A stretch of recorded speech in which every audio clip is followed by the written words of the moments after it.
Hello Vyas, welcome back to our channel. Kavyasri, Yashmi Gowda ఈ ఇద్దరు కలిసి అయితే ఒకే ఈవెంట్లో అయితే సందడి చేయనున్నారు. అది ఏ ఛానల్ అనేది ఇంకా అయితే కన్ఫామ్ అయితే కాలేదు. కానీ కావ్య, యష్మి వీళ్ళిద్దరూ కలిసి ఒక ఈవెంట్లోకి అయితే రాబోతున్నారు. కావ్య అయితే ఈ మధ్య అయితే అన్ని ఛానల్ను కవర్ చేస్తూ అన్ని ఈవెంట్స్లో పార్టిసిపేట్ చేయడానికి అయితే ముందుంటుంది. అలాగే యష్మి కూడా కుక్కు విత్ జాతిరత్నాల ద్వారా బాగా కనెక్ట్ అయింది ఇంకా జనాలకైతే.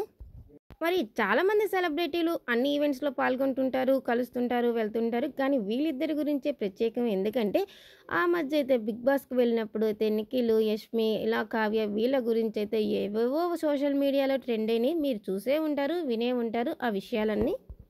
అలాగే యష్మి కూడా చాలా ఫేస్ చేశాను నేను బిగ్ బాస్ నుంచి వచ్చాకని ఒక ఇంటర్వ్యూలో కూడా చెప్పుకొచ్చింది. మరి ఇప్పుడు వీళ్ళిద్దరూ కలిసి ఒక ఈవెంట్లో రాబోతున్నారు కదా, అక్కడ ఎలా ఉంటారు ఏంటి అని క్యూరియాసిటీ అయితే వీళ్ళిద్దరు ఫ్యాన్స్లో అయితే ఉండబోతుందని నేను అనుకుంటున్నాను. ఒకవేళ ఏమున్నా ఏం లేకపోయినా అయితే ఒకవేళ ఉండొచ్చు ఉండకపోవచ్చు, వాళ్ళకేమి పర్సనల్గా గొడవలు లేవు. ఒకే ఈవెంట్లో కలిసి అయితే ఎంటర్టైన్ అయితే చేయబోతున్నారు అనుకుంటా ఇద్దరు కలిసి.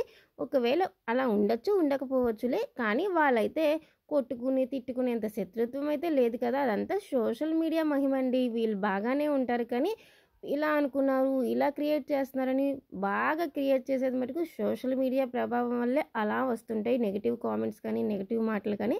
సో వీళ్ళిద్దరైతే ఇలా అయితే రాబోతున్నారు. వాటికి సంబంధించిన పిక్స్ అయితే ఈ వీడియోలో చూసేయండి. అలాగే కావ్య అయితే దసరా ఈవెంట్ కూడా చేయబోతుంది జీ తెలుగులో. ఆ పిక్ కూడా ఈ వీడియోలో చూసేయండి.